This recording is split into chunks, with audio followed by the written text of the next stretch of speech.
Modern Money by L. Randall Wray.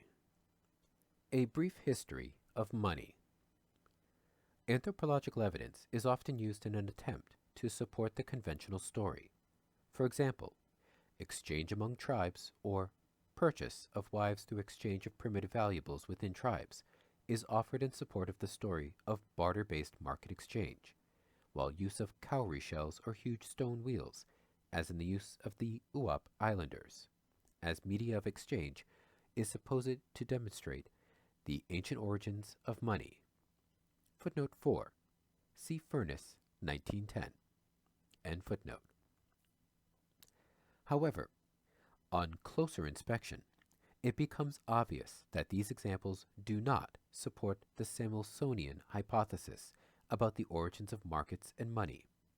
Exchanges in tribal society were ceremonial in nature, an outgrowth of the practice of reciprocity, and were designed to bring tribal members closer together rather than to maximize the advantage of the transactors. Indeed, the parties to the transaction usually had no choice as to the items to be exchanged, and the purpose of many such exchanges was to equalize wealth.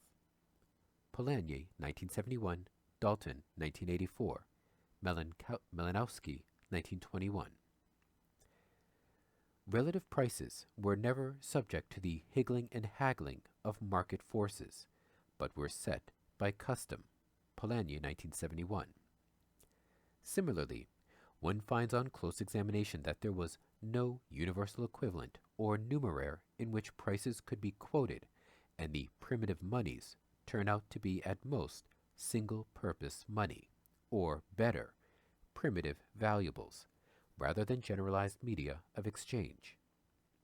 Neal, 1976, Dalton, 1982, Malinowski, 1921. It appears quite unlikely that markets developed out of tribal ceremonial exchange, and improbable that general-purpose money could have evolved from primitive valuables. It is more likely that the practice of measuring value came from the elaborate compensation schedules developed to prevent blood feuds. These required measuring the debt one owed for injuries, actual and imagined, inflicted on others. The Vergeld, Bridewell, and Kuval, and so on, were specific and were established in public assemblies. They were not the result of individual higgling and haggling. Footnote 5. Quote, the general object of these laws was simple, that of the provision of a tariff of compensations, which in any circumstances their compliers likely to envisage would prevent resort to the blood feud and all the inconvenient social consequences that might flow therefrom. The tariffs for damages were established in public assemblies, and the common standards were based on objects of some value which a householder might be expected to possess or which he could obtain from his kinsfolk.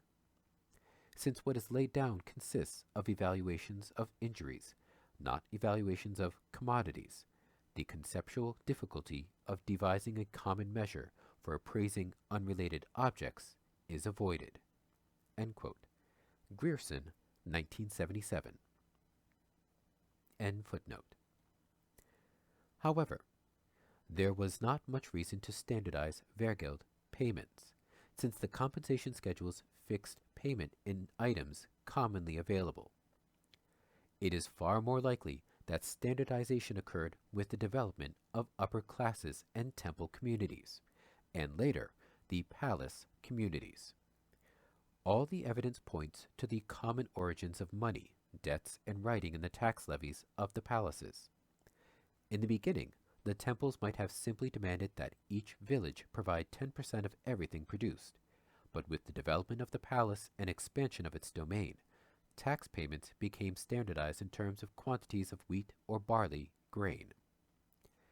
These grain standards formed the basis for all the early money of account units, such as the mina, shekel, lira, and pound. Money, then, originated not as a cost-minimizing medium of exchange, but as the unit of account in which debts to the palace, tax liabilities, were measured. As the area over which taxes were imposed increased, palaces found it useful to farm out tax collections to private tax farmers. The first evidence of lending at interest comes from the practice of payment of taxes by the tax farmers, who then took bond servants and charged interest on the village tax debts. With interest rates normally running at 33%, interest was capitalized and the wealth and power of the tax farmers grew until the debts were canceled by the emperor in a periodic redemption or year of jubilation, normally in the 30th year of his reign, or upon his death when a new emperor began with a clean slate. Of course, much of the terminology, redemption, forgiveness, alleluia, as well as the attitudes toward interest, labeling it usury, carried through to religious beliefs and civil practice. Footnote 6. Michael Hudson, quote, How the Debt Overhead Led to Fiscal Crises in Antiquity, from Babylonia to Leviticus, Financial Tensions Between Tax Collectors and Creditors, end quote. Lecture given at the Jerome Levy Economics Institute, March 6, 1998. End footnote. The clay Shubati received tablets, record these and other debts, in his 1913. Each tablet indicated a quantity of grain, the word Shubati, the name of the person from whom received, and the name of the person by whom received, the date and the seal of the receiver. The tablets were either stored in temples where they would be safe from tampering, or they were sealed in cases which would have been broken to get to the tablet. Unlike the tablets stored in temples, the case tablets could and did circulate. A debt could be cancelled and taxes paid by delivering a tablet recording another's debt, whereupon the case which recorded the cancelled debt could be broken to verify the debt terms. And so it went for several thousand years before King Phidon of Argos issued the first coin in the 7th century BC. Footnote 7. See Innes and Heinzohn and Steiger, 1983. End footnote. In other words, taxes, debts, and price lists existed for thousands of years, with fiat money clay tablets circulating before anyone had the bright idea of reducing transaction costs by creating money through stamping precious metals as coins. Were coins the first money? Were they created to reduce transaction costs in markets? Did they reduce transaction costs? Were coins important in market exchanges? No. Markets got along just fine without coins before, both, and after their invention. From the earliest times, markets operated on the basis of credits and debits. Even the smallest sales to consumers took place on credit, which would be carried on the books of the merchant for years before being cleared. Footnote 8. See Mackintosh, 1988. End footnote. Furthermore, if anything, coins increased market transaction costs, as we shall see in a moment. Let us skip forward a couple of thousand years to medieval Europe, where coins were certainly well known, but little used. As Mitchell Innes said, quote, For many centuries, how many we do not know, the principal instrument of commerce was the tally. End quote. Innes, 1913. This was a stick of hazelwood, notched to indicate the amount of the purchase or debt, created when the buyer became a debtor by accepting a good or service from the seller, who automatically became the creditor. The date and the debtor's name were written on two opposite sides of the stick, which was then split so that the notches were cut in half with the name and date on both pieces of the tally. The split was stopped about an inch from the base of the stick, so that one piece, the stock, was longer than the other, called the stub. The creditor would retain the stock, from which our terms capital and corporate stock derive, while the debtor would take the stub, a term still used as in ticket stub, to ensure that the stock was not tampered. When the debtor retired her debt, the two pieces of the tally would be matched to verify the amount of the debt. Of course, wooden tallies were not the only records, as there was nothing unique about hazelwood. There appear to be copper tallies from Italy from 1000 to 2000 years BC, purposely broken at the time of manufacture to provide a stock and stub. And really, the encased Shubadi tablets were nothing more than tallies, with the case resolving the tampering problem so that no stub was required.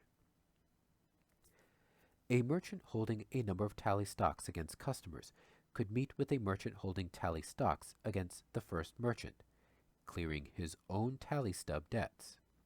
In this way, great medieval fairs were developed to act as clearing houses, allowing merchants to settle their mutual debts and credits without the use of a single coin.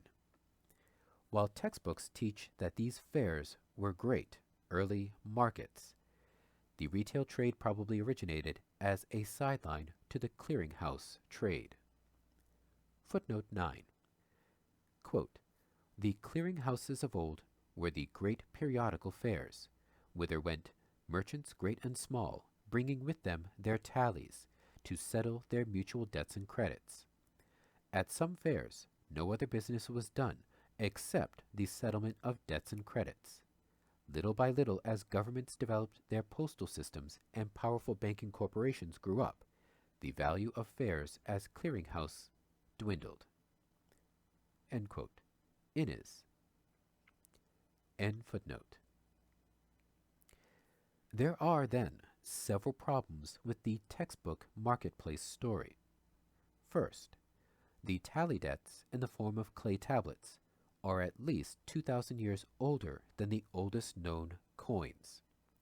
Second, the denominations of all the early precious metal coins, even the least valuable, were far too high to have been used in everyday exchanges.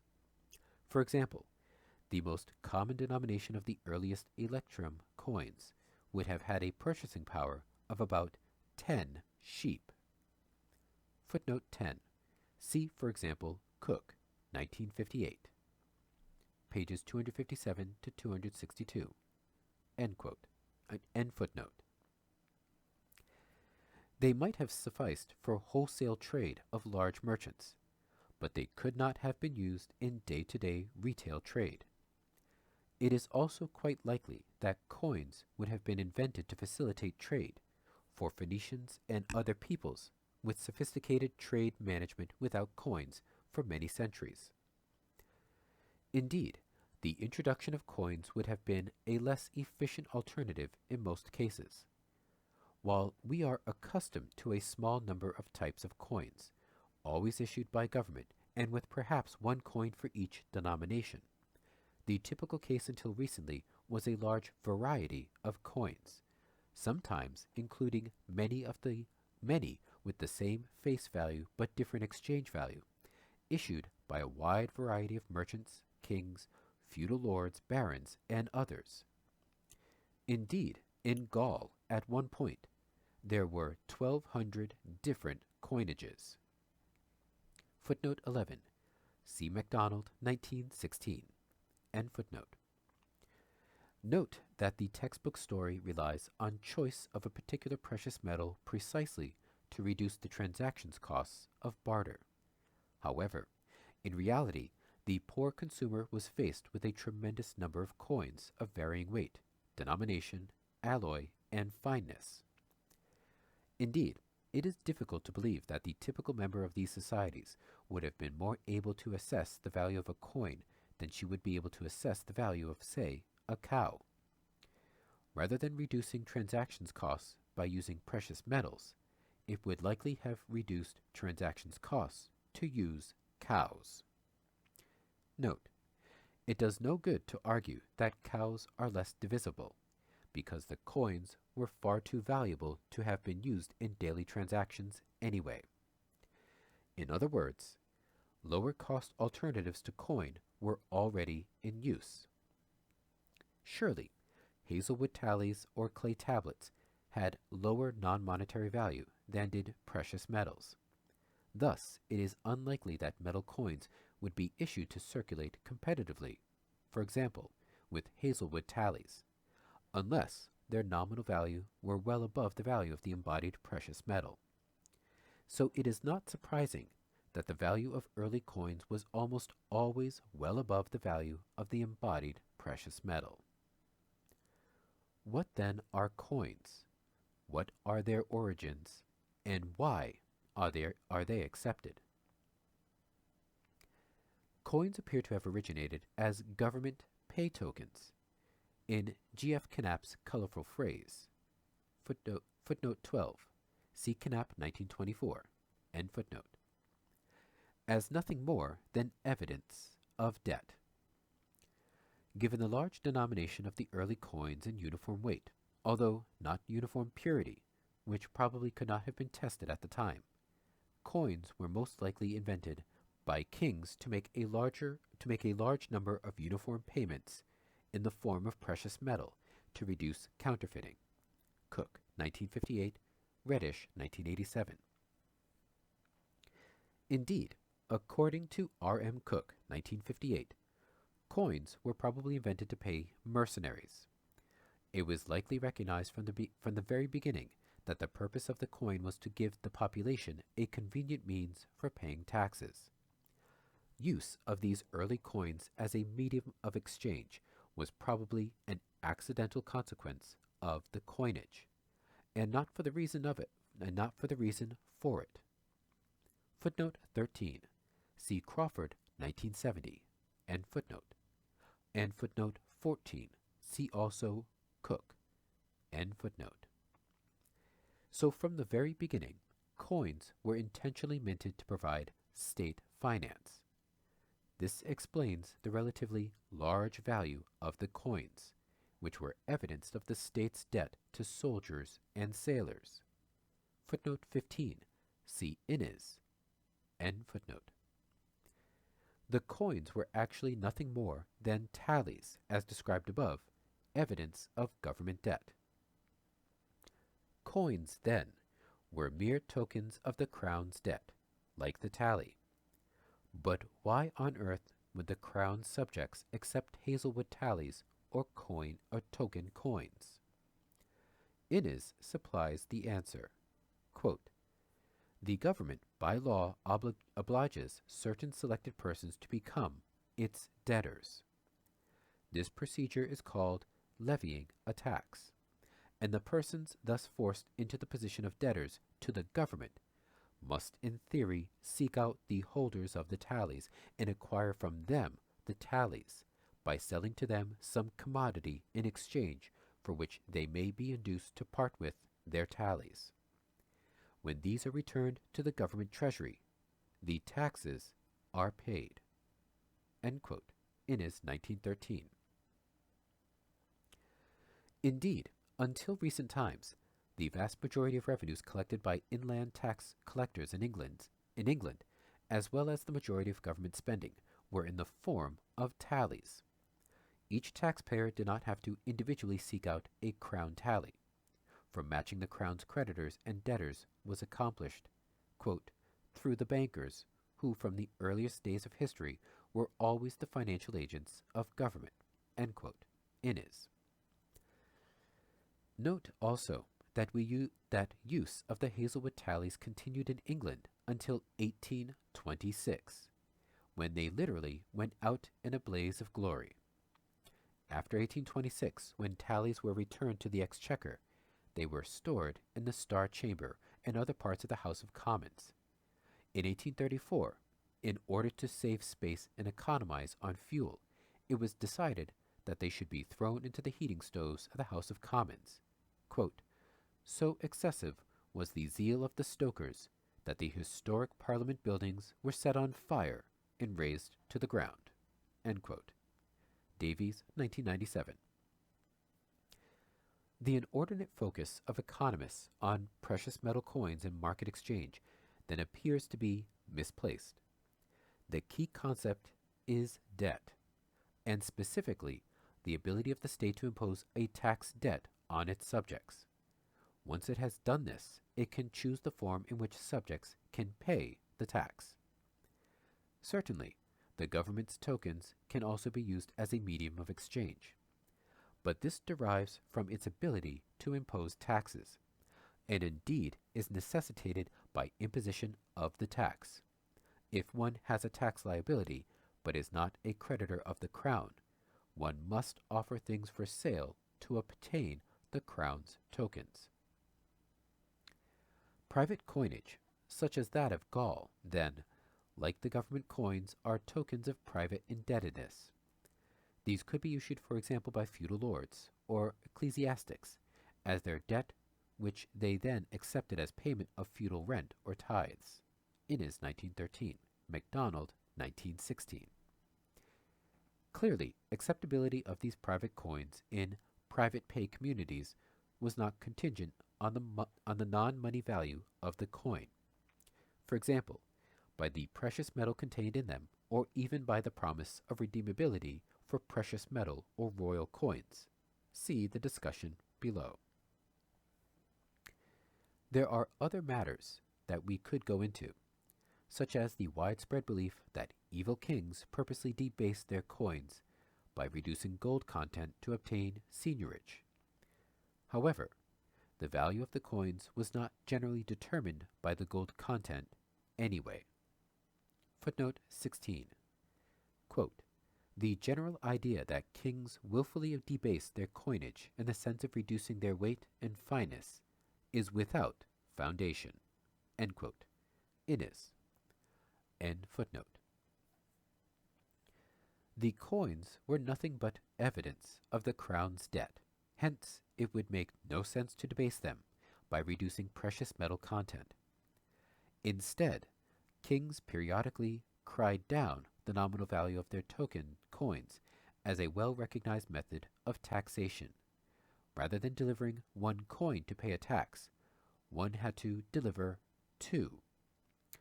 I could also go into the relatively recent 18th and 19th centuries development of the gold standard, which occurred partly in response to the crying down, but also due to a great deal of confusion and mystification that came to see gold as the guardian of the value of the currency. This is quite interesting, because it is only after the purposeful and visible hand of government imposed the gold standard in the 19th century that we finally achieved anything like the sort of monetary system that the orthodox economists imagined to have sprung from the minds of atomistic globules of desire. However, let us turn to the nature of modern money in the next section.